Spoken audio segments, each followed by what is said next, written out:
Fala pessoal, tudo bem com vocês? Sejam bem-vindos a mais uma super aula aqui oferecida pela MP Science, que é a minha plataforma de curso, com o tema variar ou não os exercícios na musculação. Essa é uma pergunta que eu recebo com bastante frequência, tanto dos meus alunos de personal quanto de vocês também. E aí, professor, será que eu tenho que mudar os exercícios? Ou de quanto em quanto tempo eu tenho que mudar esses exercícios? Se é melhor ficar variando a cada semana, a cada dia? E aí, o que a literatura diz a respeito sobre esse assunto? O que nós podemos concluir a partir dos estudos científicos e como que a gente pode colocar isso na nossa prática profissional? É claro que aqui eu vou trazer alguns estudos para embasar a nossa discussão. A ideia é sempre abrir a discussão, abrir o debate. E para quem é assinante da MP Science, para quem já está lá dentro da comunidade, os estudos científicos estarão anexados à videoaula para você baixar e estudar. Se você está vendo esse vídeo pelo YouTube, basta você verificar o nome dos artigos, os títulos, colocar lá no Google,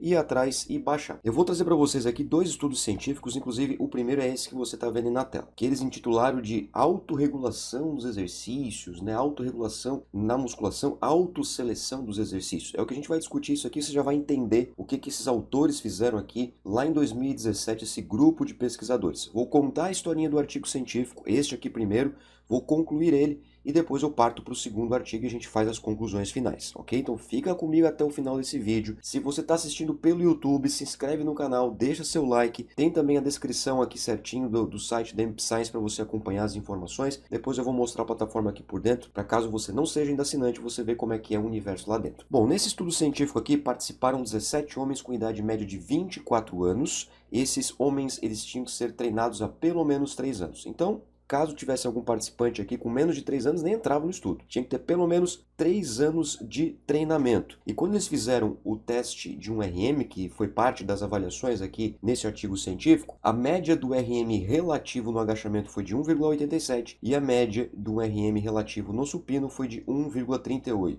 Nossa, ele explica um pouquinho melhor isso aí, porque eu não entendi o que significa um RM relativo. O que significa isso? Vamos lá, eu te explico. Olha só. Quando você faz um teste de um RM, ou seja, para encontrar o máximo de peso movido, puxado, empurrado em um determinado exercício, que é um teste, um procedimento que demora, tem a parte técnica, ele é bem chato de ser conduzido, inclusive tem um curso completo sobre teste de um RM na MP Science, completinho, só sobre teste de um RM. Ou seja, quando você faz esse teste, você vai chegar em um peso absoluto final. Veja, peso absoluto, a quantidade de peso movido. Então, exemplo assim, ó, vamos supor que você me avaliou no teste de um RM no agachamento, eu, Moacir. E eu consegui fazer lá, por exemplo, 160 quilos para uma repetição. Apenas um exemplo, tá? 160 quilos. Hoje eu tenho 80 quilogramas. Então, 160 dividido por 80 dá 2. Essa é a minha força relativa no agachamento neste exemplo hipotético. Isso significa dizer que para cada 1 kg da minha massa corporal, do meu peso de balança, eu consigo agachar 2 kg.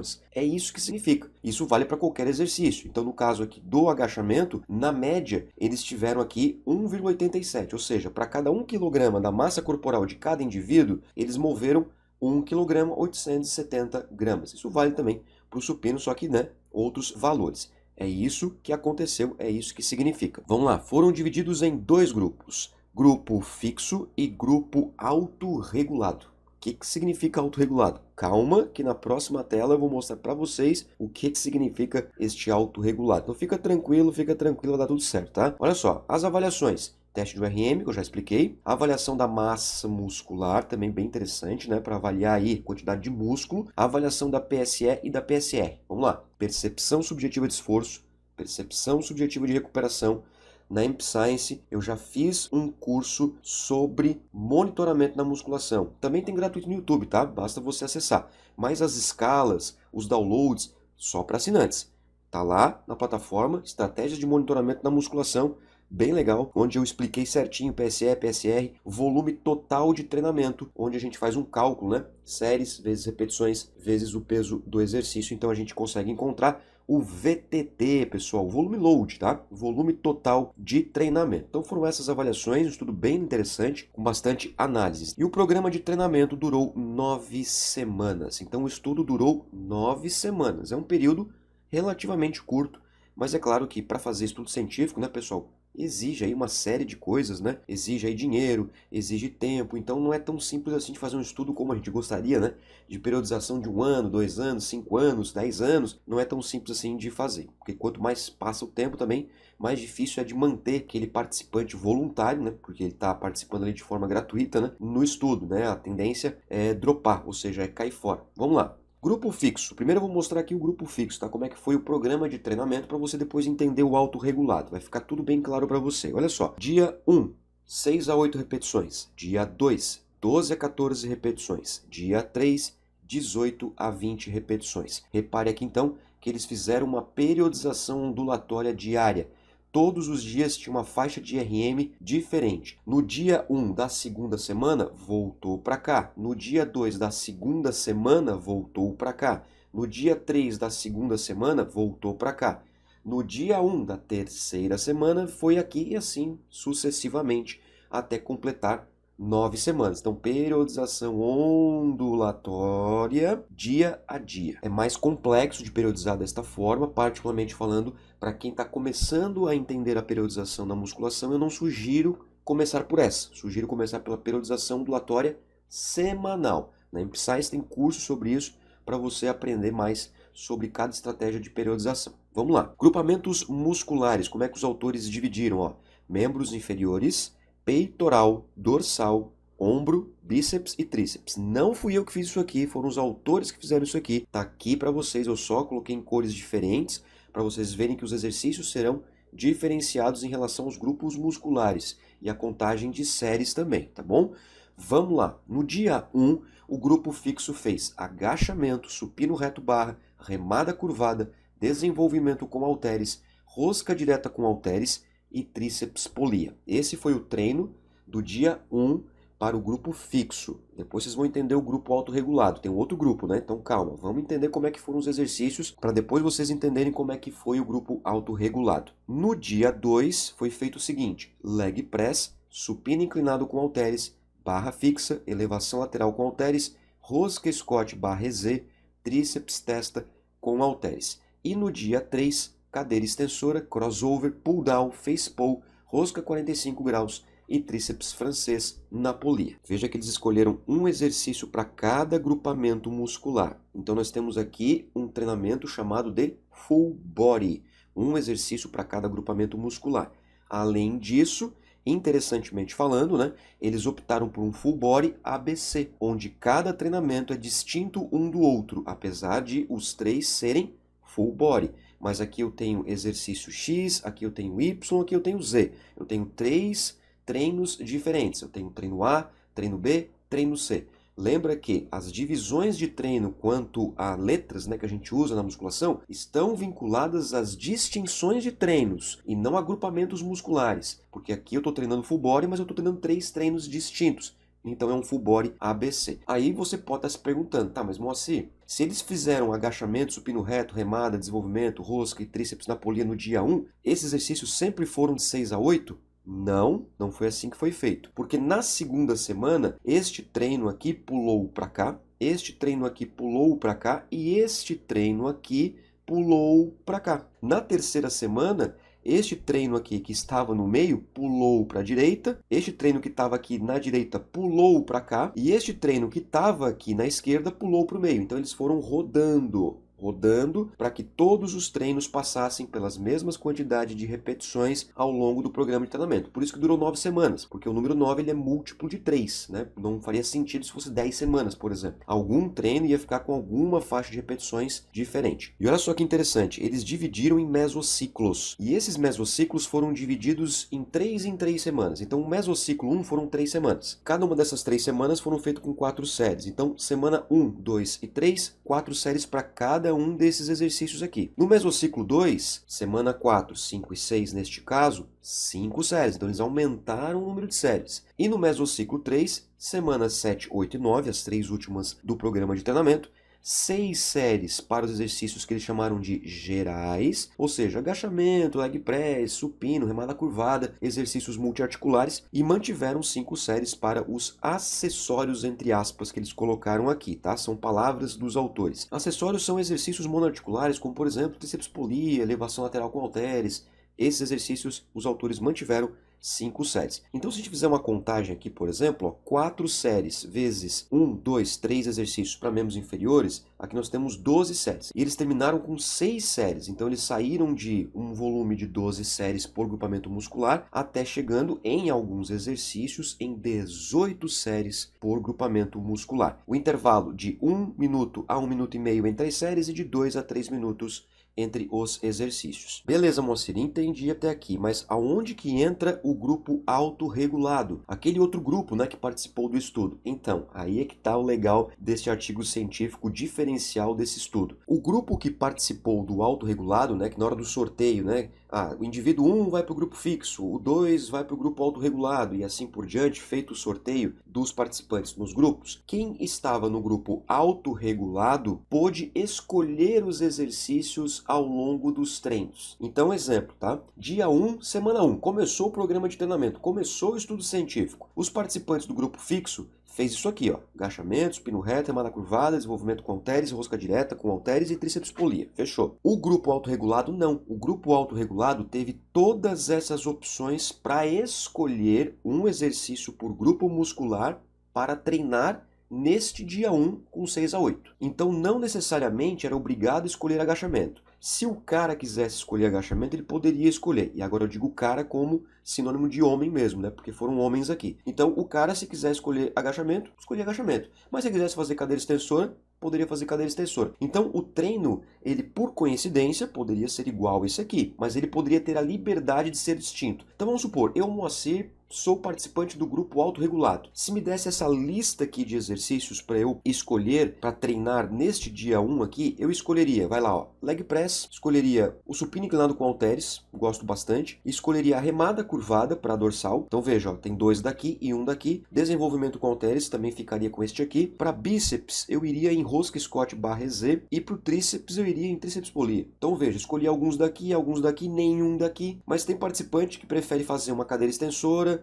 um crossover, uma remada curvada, um face pull, tá vendo? Ó, os participantes tinham a liberdade de escolher. Isso que é legal desse estudo científico. Os participantes do grupo fixo tinham que fazer isso aqui, agachamento, leg press, cadeira extensora, fazer o treino ABC padrãozinho, bonitinho, sem modificar. Vamos ver então os resultados? Será que teve diferença entre os grupos nas variáveis analisadas? Vamos ver isso aqui então, olha só que interessante. Temos aqui na barrinha vertical, na cor branca, o grupo autorregulado, tá? Eu coloquei aqui, ó, AR, autorregulado, aqui porque está em inglês, mas aqui eu coloquei em português para ficar mais fácil. Autorregulado. E na barra vertical preta nós temos o grupo fixo, tudo bem? Então, autorregulado foram aqueles participantes que podiam escolher os exercícios ao longo das 9 semanas, ou seja, 9 semanas vezes 3 treinos, 27 treinos. Então, os participantes tinham a liberdade de escolher.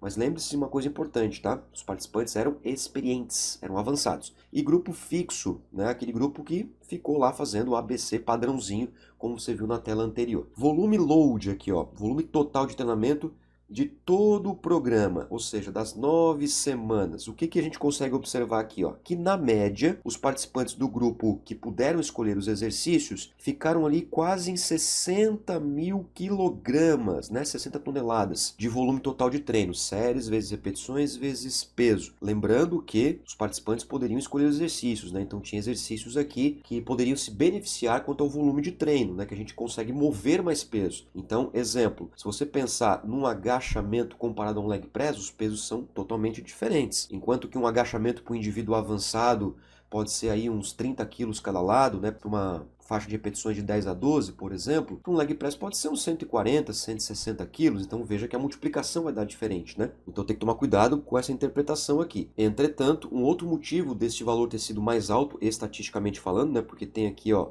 um sustenido, né, um caractere que mostra que teve diferença do grupo fixo. É também a questão da gana, né, da raça, ou seja, de encarar os exercícios com mais vontade, porque fui eu que escolhi o exercício, é um exercício que eu gosto. Então isso pode fazer diferença também. O grupo fixo ficou ali na casa dos 45 mil, quase 50 mil quilos de média, né? Mas teve participantes que conseguiu alcançar ali a faixa dos 60 mil quilogramas, se a gente considerar, né, o extremo superior. Agora, observando mesociclo a mesociclo, que isso é legal, né?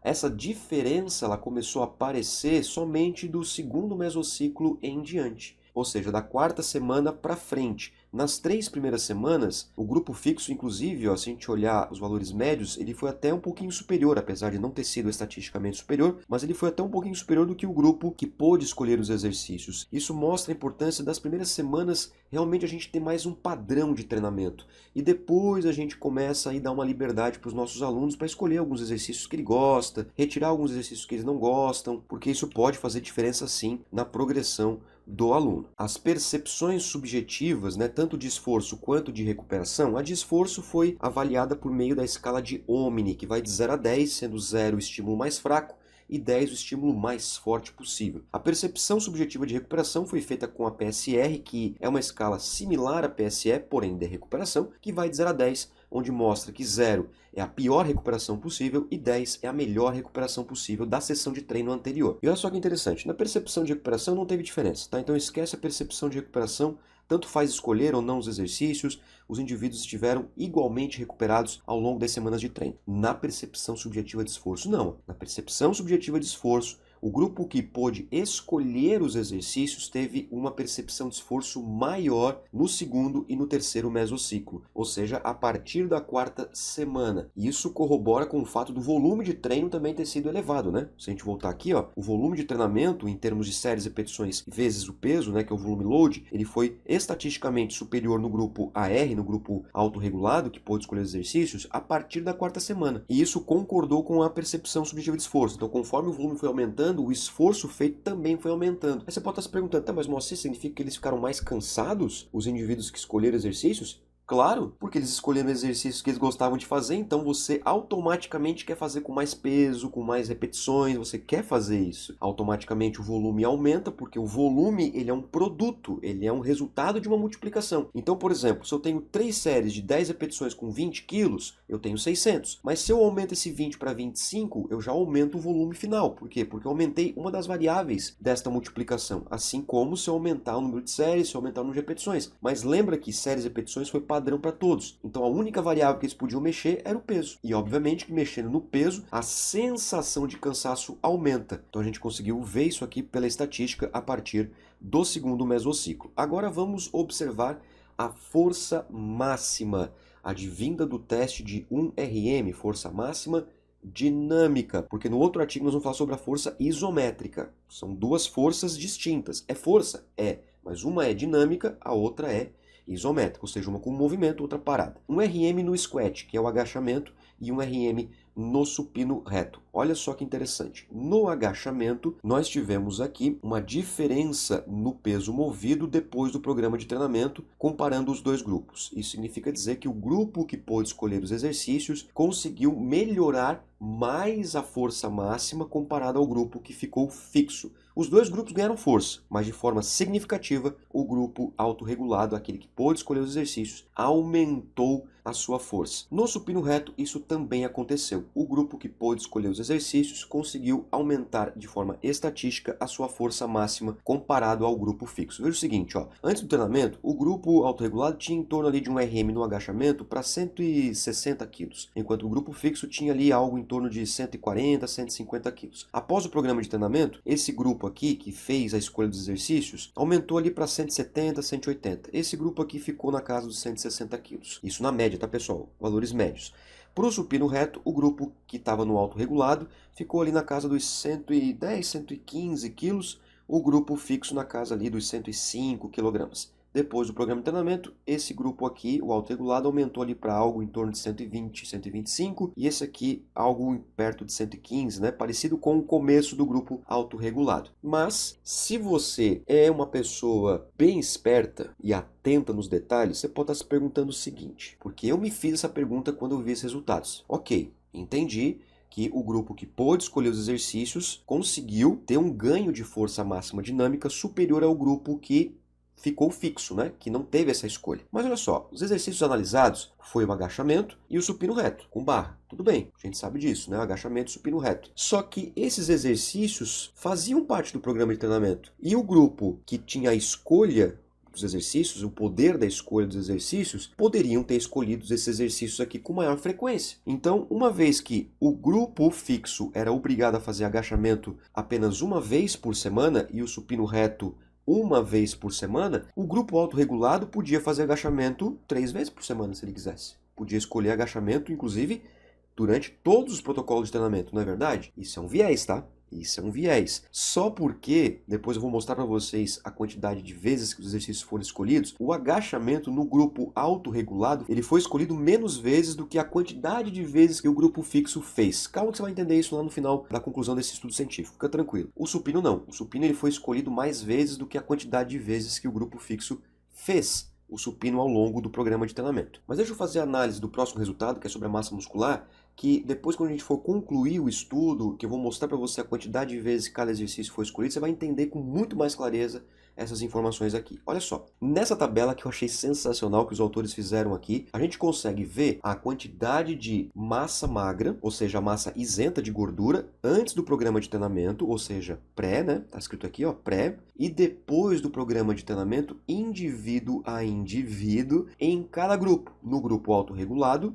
o AR, né, o grupo que pôde escolher os exercícios, e no grupo fixo, aquele grupo que manteve padrão os treinamentos. Repare, né, são 17 participantes, 8 participantes aqui no grupo autorregulado, que pôde escolher os exercícios, e 9 participantes aqui no grupo fixo. E nós temos aqui a quantidade de massa magra antes do programa e depois, e aqui um delta em quilogramas, ou seja, a quantidade de quilos que se modificou em relação ao início do programa de treinamento. Muito legal, né? Ou seja, 9 semanas depois. Veja que massa isso aqui, ó. O indivíduo número 1, que estava no grupo autorregulado, começou com 65,19 kg de massa magra e terminou com 66,22. Ou seja, ganhou 1,03 kg de massa magra. O número 2 ganhou 1,59. O número 3 ganhou 1,73. O 4 ganhou 0,26, ou seja, 260 gramas de massa magra. Teve um que perdeu, tá vendo? Ó? 90 gramas, mas perdeu. E teve alguns monstrinhos aqui, tá vendo? Ó? Que ganhou 3,92, o participante 6, e o participante 7 ganhou mais de 4 quilos de massa magra em 9 semanas, 4,28. Na média, esses participantes ganharam 1,6 quilos. Só que atenção, pessoal, muito cuidado com a média. Por isso que eu achei essa tabela interessante, porque ele mostra justamente que a média pode ser um grande problema na interpretação dos resultados. Porque pela média, todos eles ganharam 1,6. Mas eu pergunto para vocês, teve algum que ganhou exatamente 1,6? Exatamente não, mas teve dois próximos, né? Que foi o número 2 e o número 3, que ganharam ali em torno de 1,6 a 1,7. Esses aqui a gente pode dizer que realmente são medianos. Mas teve indivíduo que não, ó. Teve indivíduo que ficou bem longe da média. Inclusive teve indivíduo que perdeu. Então cuidado com a média. Por isso que eu acho legal quando tem esse tipo de análise para a gente fazer em amostras pequenas, para a gente ver realmente a individualidade biológica. Claro, se fosse aqui uma amostra de 40, 50, 100 participantes, a média ela acaba se ajustando. Mas agora aqui não, né? Que ficou bem diferente, né? Em relação aos valores indivíduo a indivíduo. O grupo fixo, olha só que legal. Teve indivíduos que ganhou também 3,16 quilos, 4,02, tá vendo? Inclusive, teve indivíduos que ganharam mais do que alguns no grupo que pôde escolher.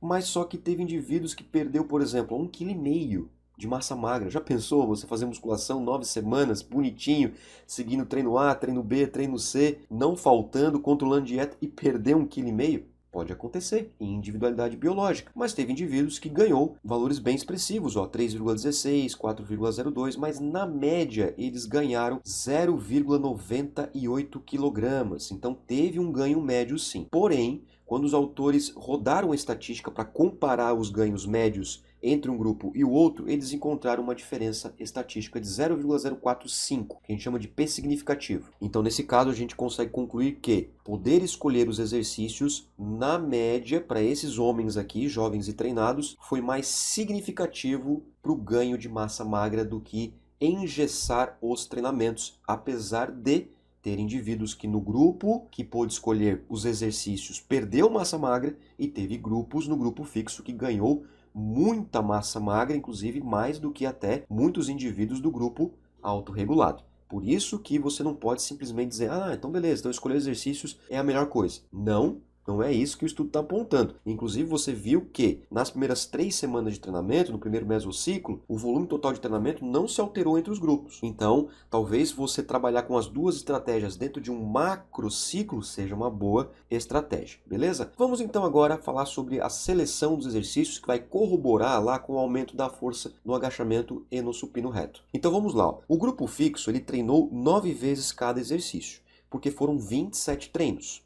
3 vezes na semana, vezes 9 semanas. 3 vezes 9, 27 treinos. Os participantes treinaram 27 vezes. O grupo fixo tinha lá A, B, C, fixo. Agachamento uma vez por semana. Então, se foram 9 semanas, cada exercício foi feito 9 vezes. Agora vamos ver aqui como que foi a seleção de exercícios. Tá, beleza. Quantas vezes foi escolhido cada exercício? Olha só, o exercício mais escolhido foi o tríceps polia.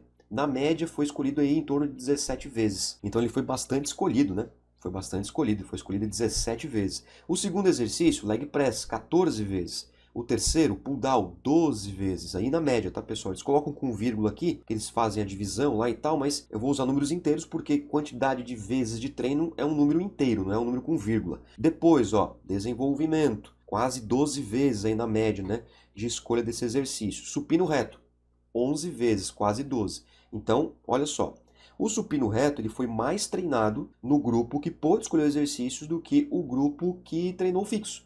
O grupo que treinou fixo fez o supino 9 vezes. 9 vezes. Fez o supino uma vez por semana, 9 semanas, 9 vezes. O grupo que pôde escolher os exercícios escolheu um pouquinho mais o supino reto. Então o supino reto teve semana que foi 2 vezes. Não uma vez só. E a pergunta que eu faço para você e que eu me fiz quando eu li os resultados é, tá, beleza, se o supino reto foi mais treinado, não é esperado que a força aumente, uma vez que o teste de URM também é uma habilidade. O teste de URM também é uma experiência. Quanto mais eu treino um exercício, melhor eu vou ser no teste. Isso é fato. Então, se os indivíduos do grupo autorregulado que puderem escolher os exercícios, escolheram mais o supino, é esperado que a força máxima no supino seja maior, que está aqui, ó, tá vendo?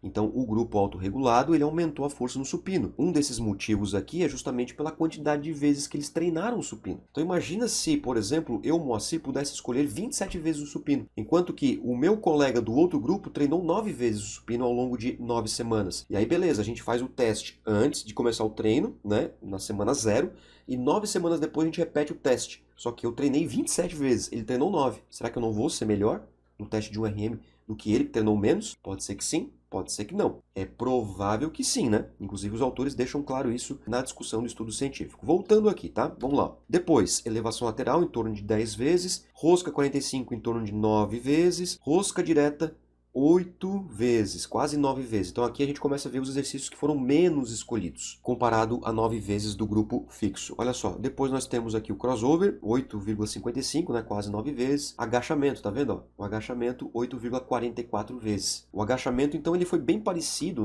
com as 9 vezes do grupo fixo. Então, realmente, no agachamento a gente consegue ver que a questão de poder escolher os exercícios foi crucial. Só que também tem uma outra coisa importante, tá? O leg press ele foi escolhido 14 vezes, tá vendo? Lembra? A gente sabe que o leg press tem aquela questão do peso movido. Então será que isso aqui não foi também importante para o aumento da força de quadríceps e de glúteo na hora de fazer um agachamento? Remada curvada 8 vezes, rosca Scott quase 8 vezes também, tríceps testa ali também entre 7 e 8 vezes, supino inclinado com halteres 7 vezes, barra fixa 6 a 7 vezes, face pull também ali perto de 6 vezes, cadeira extensora, que me surpreendeu, achei que ela seria mais escolhida, mas ficou ali próximo de 4 vezes somente de escolha ao longo das 9 semanas. E o menos escolhido foi o francês Polia, 1,88, quase 2 vezes que o francês foi escolhido. O francês Polia nesse caso aqui. E agora, pessoal, a gente vai então fazer aqui algumas aplicações práticas para encerrar esse primeiro artigo científico aqui e depois a gente vai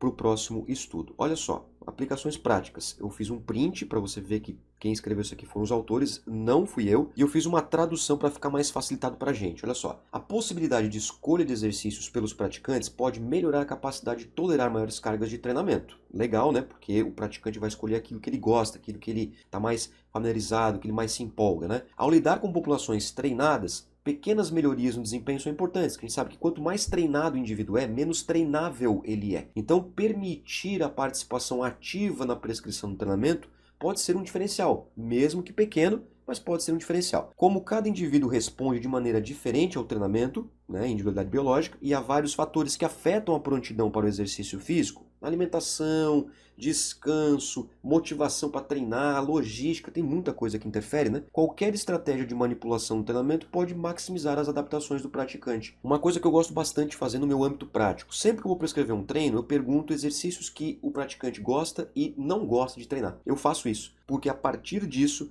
eu crio uma estratégia de maior aderência ao programa de treinamento. Porque tem exercícios que ele não gosta de fazer, mas é importante fazer. E tem exercícios que ele não gosta de fazer que eu posso substituir talvez por algum que ele goste de fazer. Então, dar autonomia para o praticante na hora de prescrever o treinamento também é muito bom.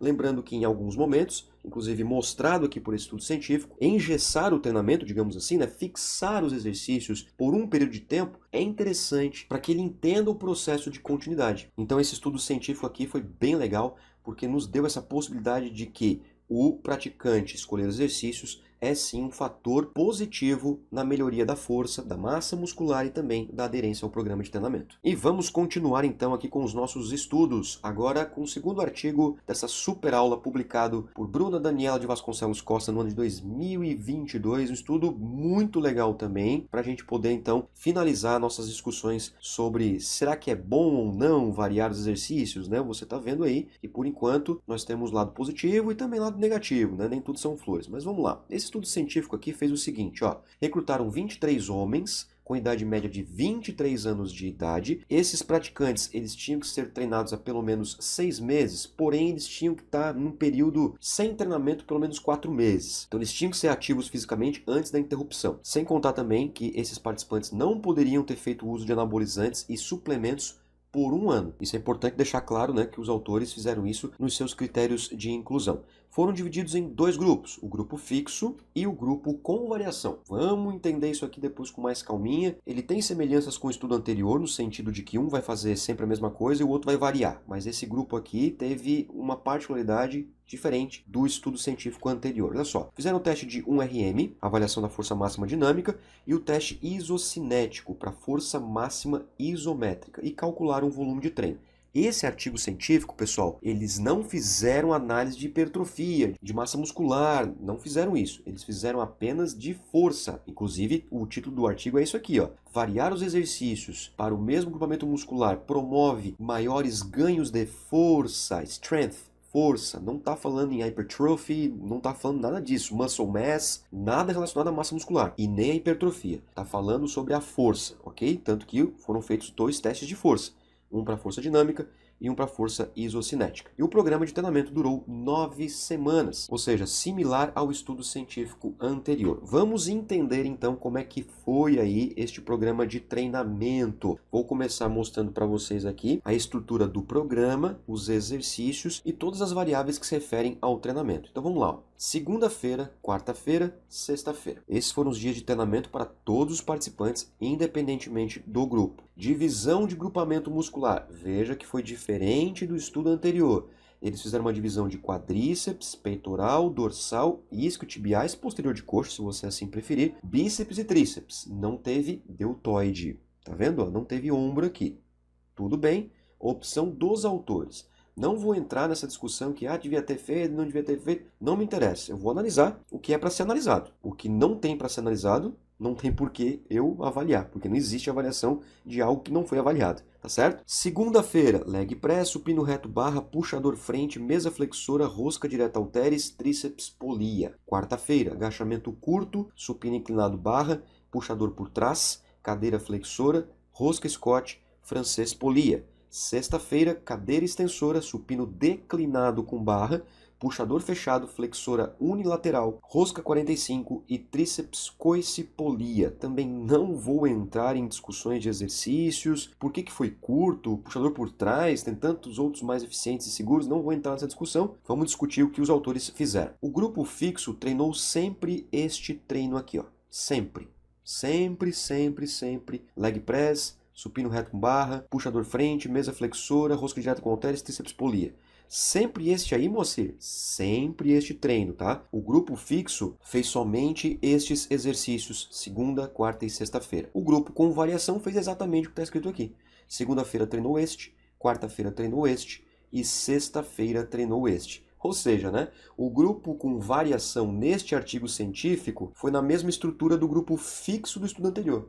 Porque o grupo fixo do estudo anterior teve um ABC. O grupo fixo aqui não. O grupo fixo aqui teve apenas um treino. Somente este treino aqui. E o grupo com variação treinou segunda, quarta e sexta com exercícios diferentes, mas manteve também esses mesmos exercícios durante 9 semanas. O grupo com variação, então, treinou leg press 9 vezes, treinou agachamento 9 vezes, treinou cadeira extensora 9 vezes. O grupo fixo não. Ficou somente aqui no leg press, nesses exercícios. Como é que foi a estrutura do treinamento? 3 séries de 8 a 12 repetições, com 90 a 120 segundos de intervalo entre as séries e um padrão na velocidade da ação muscular de 3 segundos. 2 segundos para ação excêntrica, 1 segundo para ação concêntrica. Então os autores tiveram cuidado, né, de manter a velocidade da ação muscular padrãozinho. Vamos ver os resultados. Olha só, volume total de treinamento. Volume total de treino, volume load, como é que calcula? Séries vezes repetições vezes o peso do exercício. Veja que o grupo que não variou, NVAR, tá? Que não variou, o grupo fixo, eles moveram mais volume de treino, maior carga de treinamento externa, nesse caso aqui, né?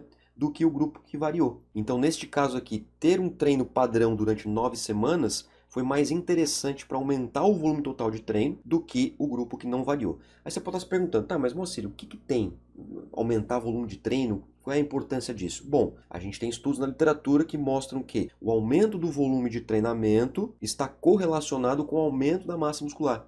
Então, quanto mais volume eu consigo mover, quanto mais trabalho eu conseguir realizar, eu posso conseguir também mais hipertrofia, mais ganho de massa muscular. Não é uma regra, não é 100%, não significa então que, se fosse aqui 100 mil, eu teria mais massa muscular do que 80 mil. Não necessariamente, mas a gente sabe que aumentar o volume de treinamento ao longo das semanas, de forma progressiva e organizada, pode ser muito benéfico para aumentar a massa muscular. Por isso que a gente olha bastante para volume total de treino. Agora vamos analisar a força muscular. Eu quero começar analisando com vocês aqui a força de musculaturas de tronco, de exercícios multiarticulares, né? O supino reto e também o puxador. Então eles fizeram uma série de testes de URM, tanto de exercícios monoarticulares quanto de multiarticulares, e também do isocinético. E aqui eles mostram indivíduo a indivíduo, tá vendo? Cada bolinha dessas aqui é um indivíduo. Por isso que eu gosto de analisar gráficos assim, indivíduo a indivíduo. Olha só, no supino reto, percentualmente falando, os indivíduos que treinaram apenas com um treino, né, que não variaram nada ao longo das 9 semanas, na média eles aumentaram ali em torno de 22% na força máxima dinâmica no supino reto.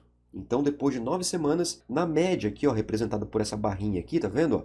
Eles aumentaram ali 22%, 23%. E o grupo que variou, né, que teve um ABC, teve 3 treinos distintos, apesar de ser treinos padrão, mas foi distinto ao longo da semana, aumentou também algo ali próximo de 20%, 21%. Fechou, isso na média, tá? Esse asterisco aqui mostra que esses valores foram superiores ao começo do programa, tanto em um grupo quanto no outro. Isso significa dizer que, para a força de peitoral no supino, tanto faz, os dois grupos ganharam força após 9 semanas de treinamento. Mas repare o seguinte, no grupo que não variou, o que menos ganhou foi em torno ali de 12%, né? 12 a 13%. E o que mais ganhou foi lá quase 35%. No grupo que variou, o que menos ganhou foi em torno ali de 7 a 8%. E o que mais ganhou chegou ali em 30%. Então é legal você analisar também indivíduo a indivíduo. No puxador, que foi outro exercício feito teste de URM, aconteceu o quê? O grupo que não variou, que manteve apenas um treino durante todas as 9 semanas, ganhou em torno ali de 7%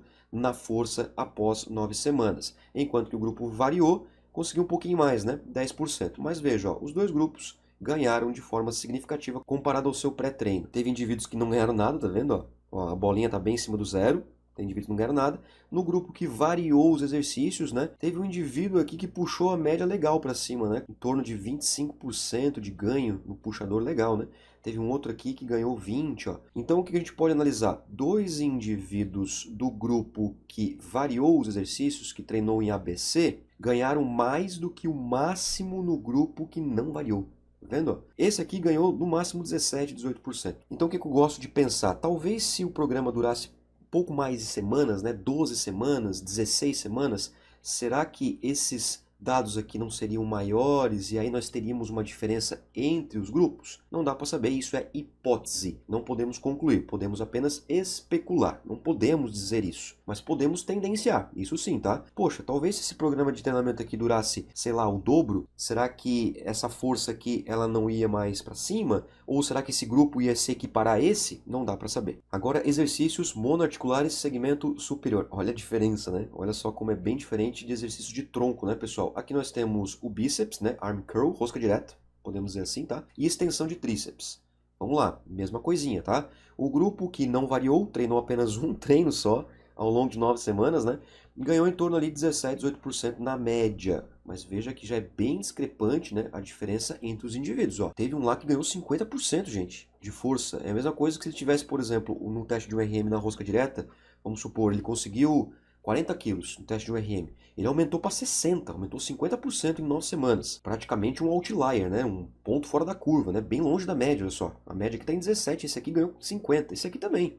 Ganhou ali 35% na rosca direta. Mas teve participantes que, olha só, ganhou ali 2, 3%. Mas na média, eles ganharam 17. Tá vendo por que tem que ter cuidado com a média? Porque na média que foi 17, ninguém tá na média. Olha só, onde tá o meu laser aqui, ó. Ninguém tá na média. O primeiro próximo da média tá em 12 por aí, para baixo. E o para cima está em 22 e a média é 17, não tem ninguém na média. No grupo que foi variando os exercícios, treinou o ABC, a média foi em torno ali de 14, 15% de ganho de força no bíceps, mas tem indivíduos mais próximos da média. Tem um que fugiu um pouquinho lá, perde 32, e o outro aqui que ficou mais para baixo, perto de 2 a 3%. Asterisco mostra que tanto um quanto o outro grupo ganharam força no bíceps na média, após 9 semanas de treinamento. No tríceps também aconteceu a mesma coisa do que nos outros resultados que eu mostrei até agora. Ó. Na média, que o grupo que não variou ficou ali em algo em 16%, um escapou lá para 30 e poucos, o outro ficou aqui na casa dos 5%. O grupo que variou os exercícios também, algo próximo ali a 16, 17%, com alguns ali mais próximo de 26, 27, outros ali em torno de 10%, mas na média eles ficaram bem parecidos e os dois grupos também se mostraram aí benéficos com o programa de treinamento ao longo de 9 semanas para tríceps. Fechou. Então, musculaturas de membros superiores, tanto de tronco quanto apendiculares, tanto variar quanto não variar, tanto faz. Os dois ganharam força, né? Com algumas exceções ali de indivíduos que ganharam um pouco mais ou não ganharam tanto assim, mas na média os grupos se beneficiaram. Agora nós temos musculaturas de membros inferiores, leg press e o lying leg curl, que é a mesa flexora. Por enquanto tudo teste de URM, tá, pessoal? Tudo força máxima dinâmica. Vamos ver aqui, ó, mesma coisa, ó. Leg press, um aumento médio de 40% para o grupo que não variou e para o grupo que variou em torno de 35%. Mas teve um cara neste grupo aqui que ganhou 60%. 60% de força máxima dinâmica no leg press. Então olha que interessante, por mais que a média deste grupo aqui que variou está menor do que este grupo aqui que não variou, mas o cara que ganhou mais força está no grupo que variou e o que perdeu também. Então, por isso que cuidado com a média. Esses participantes aqui, ó, eles foram mais dispersos, eles estão mais longe um do outro. Esses aqui, eles estão mais concentrados. E por mais que não teve diferença entre os grupos, mas lembra que esse grupo aqui treinou mais leg press, né? Treinou mais leg press do que este grupo aqui. O lying leg curl, né, ou seja, a mesa flexora, olha só, o grupo que treinou fixo, sempre o mesmo treino, ganhou em média ali 16%, e este grupo aqui em média 20%. Não teve diferença entre os grupos e o aumento de força foi significativo comparado ao pré-treinamento. E também, né, a gente pode observar que teve participantes do grupo que variou o treinamento, quase chegando em 50% de ganhos nos isquiotibiais. Enquanto que teve indivíduos no grupo que não variou, não ganhou nada de força na mesa flexora. Teve um outro aqui que ganhou bem pouquinho, 2%. O que a gente pode concluir aqui? Presta bem atenção no que eu vou te falar, tá? O leg press, já que foi o único exercício de membros inferiores que o grupo fixo fez, talvez não seja suficiente para aumentar a força de posterior de coxa. Então aquele negócio de contar uma série de posterior de coxa para cada duas de leg press, tá aí, ó. Então conta agora. Conta. Então o camarada fez, ó, vamos lá, vamos voltar aqui, tá? Se o indivíduo fez leg press, tá? Somente leg press, o grupo fixo fez só isso aqui, 3 vezes por semana, né? Segunda, quarta e sexta, em 3 séries, dá 9 séries, beleza? 9 séries por semana de leg press. 9 séries vezes 9 semanas, eu tenho 81 séries de leg press, tá? 81 séries. Isso ao longo de 9 semanas. Em uma semana eu tenho 9 séries. Então, se aquela regra de contar uma série para posterior de coxa para cada 2 de leg press, eu vou ter pelo menos 4 séries de posterior na contagem do volume de treino para cada semana, né? 9 séries dividido por 2 dá 4,5. Dá 4,5, mas vamos contar 4, vou contar 4. Então, 4 séries por semana, 9 semanas, então eu treinei 36 séries de posterior de coxa, se eu fizer esse cálculo, tá? Só que teve indivíduos aqui, ó, que não ganharam posterior de coxa em nada. Outro aqui ganhou 2%, outro aqui ganhou 10%. Ok, ganhar 10%, tudo bem.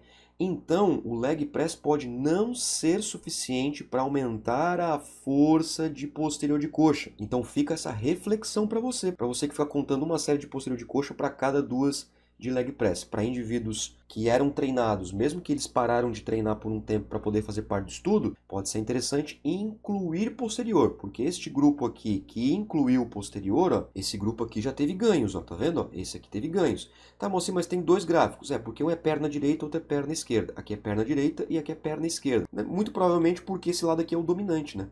Porque esse aqui já não teve tanta diferença, inclusive foi bem parecido, né? Mas atenção para você que conta uma série de posterior para cada 2 de leg press. Pode não ser suficiente. E nessa imagem aqui, pessoal, a gente vai observar os resultados da força isométrica. Aí sim o negócio é um pouquinho diferente, tá? Nem tanto assim, mas tem uma diferença importante. Olha só, no teste isocinético, né, nós temos a possibilidade de analisar a extensão do joelho e também a flexão de joelho. Foi o que os autores fizeram aqui. Numa cadeirinha, tipo uma cadeira extensora e uma cadeira flexora. Só que é um aparelho sofisticadíssimo que analisa a força máxima isométrica em newtons. Nesse estudo aqui, os autores analisaram a extensão, tá vendo aqui, ó, extensão de joelho e também a flexão do joelho. Aqui nós temos os valores percentuais. Olha só que interessante. Na extensão do joelho, ou seja, como se fosse a cadeira extensora, na máxima produção de força, de forma isométrica, o grupo que não variou os exercícios, que treinou sempre o mesmo treino, conseguiu aumentar na média 12% na extensão, enquanto que o grupo que variou aumentou na média 6%. Tá vendo aqui, ó?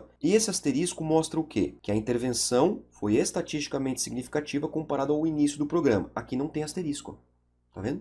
Não tem asterisco. Opa! Se não tem asterisco, significa que variar os exercícios não aumentou a força isométrica na extensão. E mais, tá? Tá vendo? Tem uma espadinha aqui, ó, um outro símbolo, né? Essa espadinha mostra que esse grupo aqui foi superior a este grupo. Então, engessar o treino, fixar o treino, foi superior para aumentar a força isométrica na extensão do que comparado ao grupo que variou ao longo das semanas. Teve indivíduos aqui no grupo que variou, ó, que perdeu 10% na força isométrica, tá vendo? Ó? 10%. Na flexão, tanto faz. Aí na flexão não tem grandes diferenças, inclusive na flexão os programas não foram eficientes, tá vendo? Não tem asterisco nem em um lado nem no outro. Então a gente pode concluir que para força isométrica variar ou não variar, a questão é talvez o maior tempo de programa de treinamento e não simplesmente dividir de forma diferenciada. Agora a extensão não. E aqui, pessoal, eu trago novamente do artigo científico, tá aqui, ó, aplicações práticas. Não fui eu que escrevi, foram os autores. Eu vou traduzir aqui nessa caixinha para a gente discutir. Olha só que interessante. Manter ou variar os exercícios promove adaptações similares na força muscular. Isso no contexto geral. Entretanto, se o objetivo for aumentar a força isométrica de extensores de joelho, manter os exercícios por um período de tempo é mais eficaz. Por outro lado, em termos de aderência e motivação, variar os exercícios pode ser uma excelente alternativa para reduzir a monotonia dos treinos, sem prejudicar os ganhos de força. O programa de treinamento durou 9 semanas, mas será que se fosse mais tempo, esses praticantes que fizeram apenas um treino não iam se entediar? Inclusive, será que esse tédio não prejudica o ganho de força? Porque você começa a ficar mais desmotivado. E aí? Né? Será que você vai ter motivação para poder aumentar os pesos? Então, os estudos científicos, eles nos auxiliam a melhorar a nossa prática profissional e não simplesmente a reproduzir o treinamento. Ah, não, então beleza, né? Então, se eu quero aumentar a força isométrica, eu vou deixar o meu aluno treinando o mesmo treino durante 9 semanas. Não é bem assim, né, pessoal? Então, você tem que ter bastante cautela. As duas formas são positivas. Variar os exercícios e mantê-los fixos. O que você precisa entender é quem é o seu aluno, respeitar a individualidade biológica, o nível de treinamento dele e principalmente fazer avaliações. Porque se você não fizer avaliações, como é que você vai saber qual que é o mais interessante? É variar ou não variar os exercícios? Então a literatura sugere, num contexto geral, que variar os exercícios é o mais interessante. Se a gente for olhar assim, ó, bem geral mesmo, tá? Sendo bem generalista, variar os exercícios. Porém, nós temos formas de variar esse exercício. Você viu que no primeiro estudo, a variação dos exercícios cabia ao próprio praticante. No segundo estudo, que foi este aqui, cabia ao profissional. Então não é simplesmente variar, você precisa organizar essa variação para que de fato o seu aluno consiga realmente alcançar os resultados, alcançar os seus objetivos de forma mais eficiente, de forma mais coerente e de forma mais segura. Assinantes da EmpScience vão ter esses artigos científicos anexados a essa aula. Se você está assistindo pelo YouTube, eu sugiro fortemente você entrar na EmpScience, é baratinho, é menos de R$1 por dia, para você ter acesso a mais de 65 cursos, todos com certificados e cursos ministrados por especialistas, mestres e doutores. Em caso de dúvidas, você que é assinante, deixe na comunidade que eu respondo vocês. Em caso de dúvidas, se você está assistindo pelo YouTube, deixe nos comentários do vídeo que eu também respondo com muito carinho a todos vocês. Muito obrigado pela atenção, um forte abraço e tamo junto. Tchau!